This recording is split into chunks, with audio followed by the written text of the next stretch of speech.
Good evening, Dr. Zakir Naik. This is Mary. I'm a Christian and a banker by profession. My question for you is based on your statement that nowhere in the Bible it's mentioned. Maqaan kiyya Meeriidha. An kiristaana. Baankii keessa hojjedha. Gaafiin kiyya haasawaa kee irratti hundaa'a. Macaafa keessatti bakka takkatti illee Iyyasuus Kiristoos ilma Rabbiiti jedhamee hin ibsamne jette. Beekumsaa fi hubannoo kiyya kan macaafa irratti qabu irratti hundaa'ee qabxiiwwan lama argadhee jira. Isaan irraa Islaamummaan maal akka jedhu akkanaaf ibsitu barbaada. Inni duraa Wangeela Maatewos boqonnaa 3 lakkoofsa 17 irratti argama. Kunoo sagaleen immoo inni kun ilma kiyya isa jaalatamaa gammachuun koos isatti raawwatama jedhee Waaqa irraa ni dubbate.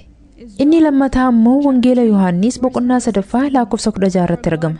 Waaqayyo akkasitti ilma isaa dhalate tokkicha hamma kennuufitti biyya lafaa jaallate. Kun immoo isatti kan amanu hundinuu jireenya bara baraa haa qabaatuuf malee haa baduufi miti. Sirriidha.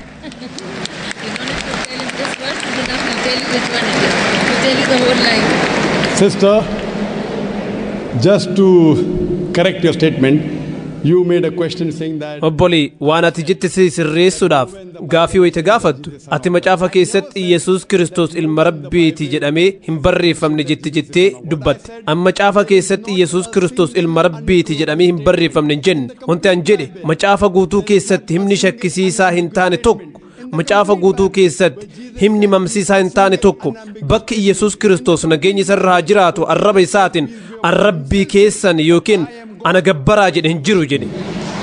I never said the Bible does not say Jesus is Son of God. Macaafni Yesuus ilma Rabbiiti hin jedhu hin jenne.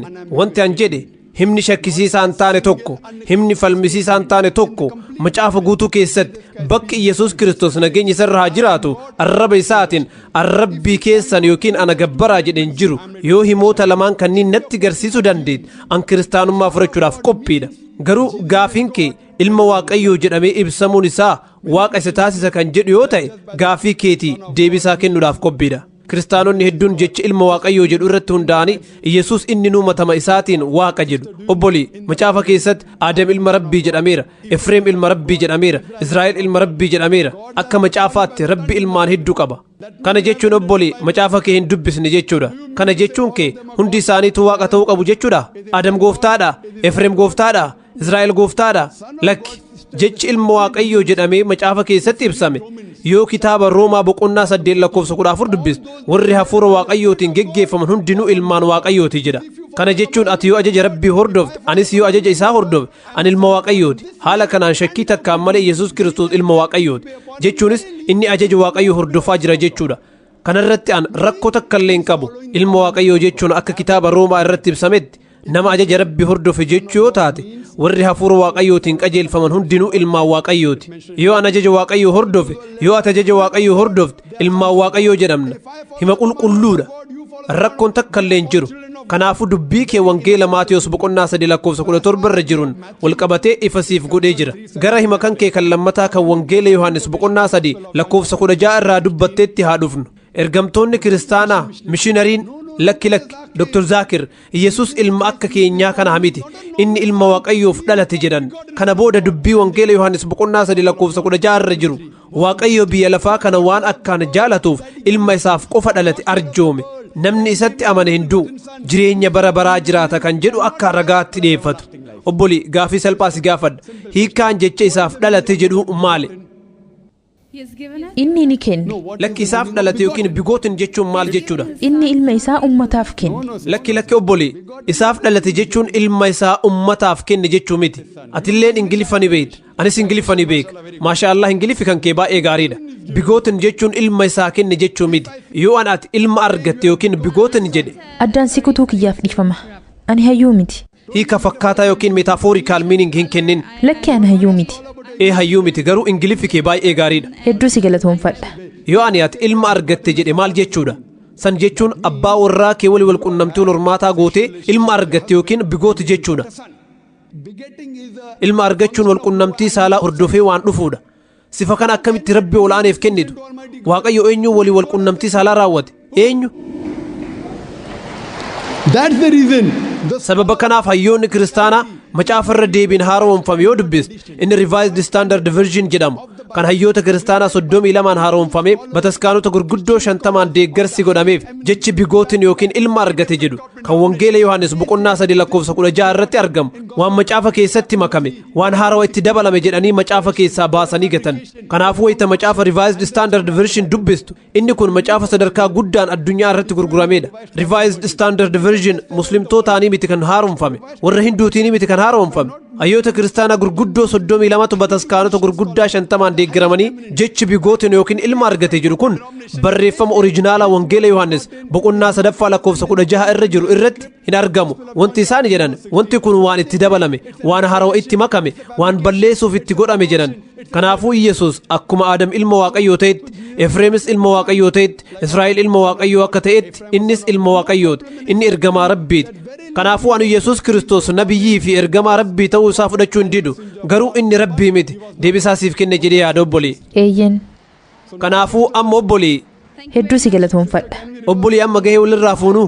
Yesuus gooftaa ta'uu isaa yoo naa mirkaneessite kiristaanummaa fudhachuuf qophiidha jedheeyyu islaamummaa amma fudhatta. Yesuus Kiristoos ergamaa Rabbii ta'uu isaa fudhatta. Ammas qabxiilee muraasa kan akka ifanaaf ta'an barbaadutu jira. Ayyee obbolii haalaan si simanna. Musliimoonni jecha ilma Waaqayyoo jedhu maaliif fayyadamuu didan? Yoo deebisaa siif kenne islaamummaa fudhachuudhaaf qophiidha. Kun si dirqamsiisuudhaa miti. Addunyaa tanarratti uummata musliimaa hedduu qabna. Warra Rabbitti amanu jechuudha. Nuti musliimoota maqaan qofa muslima jedhaman hin barbaannu. Eeyyen warra dalagaan muslima ta'an barbaanna. Kanaafuu ati maqaa osoo hin taane dalagaan muslima ta'uu barbaaddaa? Obbolii wayita gara gaafii keetii dhufu muslimoonni maaliif jecha ilma Waaqayyoo jedhu fayyadamuu didu jettee gaafatte. Gaafii baay'ee gaariidha. Qur'aana wayita dubbistu Qur'aana keessa sifa 99 kan Rabbiif kenname ni argatta. Ar-Rahmaan, Ar-Rahiim, Al-Hakiim, rahmata godhaa gara laafaa ogeessa kan jedhu. Rabbi subhaanahu wa ta'ala kitaaba isaa xumuraa fi goolabbii irratti buuse keessatti hin ibsine. Wanti kakuu moofaa fi haarawa jedhamu ni jira taanaan Qur'aanni ammoo kakuu xumuraati. Kitaaba isaa kan xumuraa kana keessatti jecha abbi jedhu hin fayyadamne. Akka afaan Arabaatti abbi jechuun abbaa jechuudha. Maaliif fayyadamuu dhabe? Jecha san caala ulfaatu kan Rabbi jedhu fayyadamee jira. Jechi Rabbi jedhu isa abbi jedhu caala waamuuf ulfaataadha. Rabbi jechaan gooftaa arjoomaa jiraachisaa jechuudha. Maqaa Rabbi jedhu fayyadamee isa abbi jedhu garuu ni dhiise. Maaliif? Sababni isaa kitaabban duraan buufaman keessatti kitaabban duraan buufamanii jijjiiraman. Macaafni kitaaba Injiil irraa jijjiirame. Ummanni kitaabban sanniin keessatti hiikaa jecha ilma Waaqayyoo jedhu haala sirrii hin taaneen hubatanii jiran. Ilma argate jedhaa yaaduu jalqaban. Laali osoo an amma ilma kiyyaati gaafii gaarii gaafatte jedhee mucaan waggaa 10 wayii gaafii osoo gaafate ilma kiyya gaafii gaarii gaafatte osoo jedhee rakkoon qabu. Garuu osoo ilma kiyya kanaaf dhalatte gaafii gaarii gaafatte osoo jedhee na dhowwuu danda'a. Sababni isaa an haadha isaa arrabsutti jira. Yoo ilma naaf dhalate jedhee ni dallana. Haadhatee walii wal qunnamtii saalaa raawwadhee jira waan jedhu mul'isutti jira. Jechi ilma jedhu jecha nagayaati. Garuu inni ilma naaf dhalate jedhu bakka kanatti nagaa miti. Hanumul fakkaatun jechi ilma jedhu jecha nagayaati.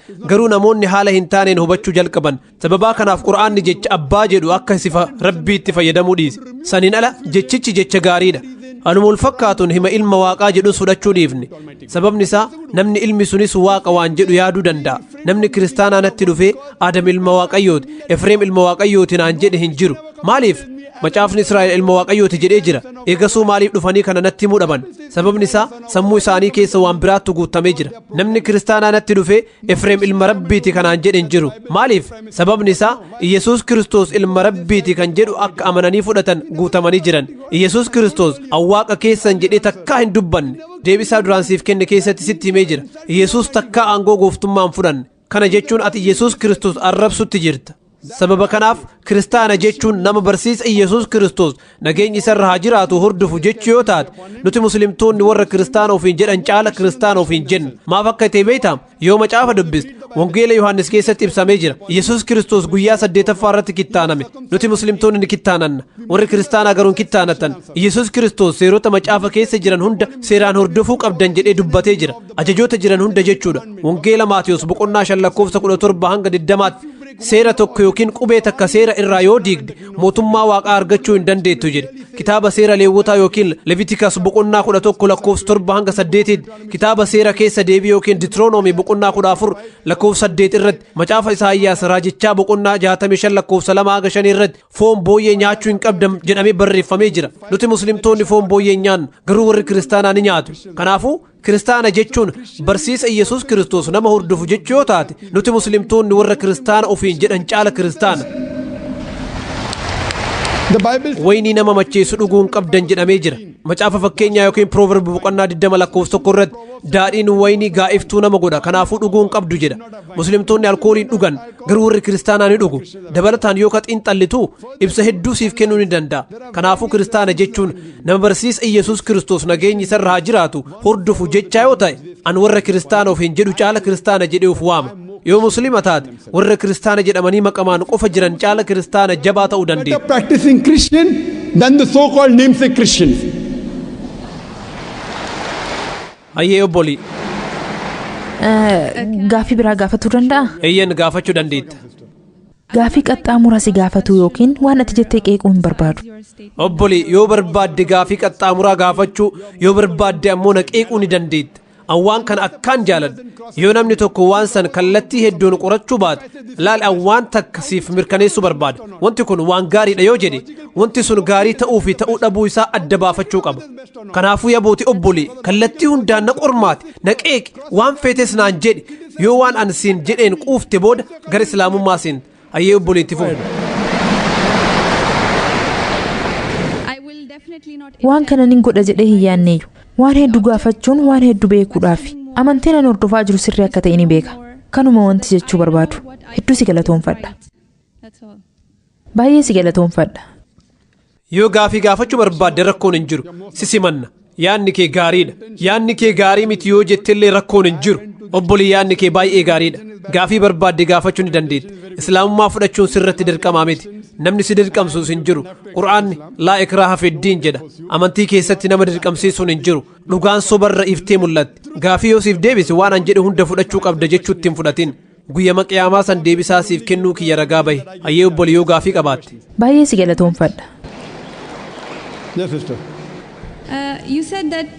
Nuti musliimoonni warra kiristaana ofiin jedhan caalaa kiristaana jette. Kanaafuu himni guutuun an jedhe yoo kiristaana jechuun nama barsiisa Yesuus Kiristoos hordofu jechuu yoo taate nuti muslimtoonni warra kiristaana jedhaman caala kiristaana. Ayyee obbolii gaafii kee itti fufi.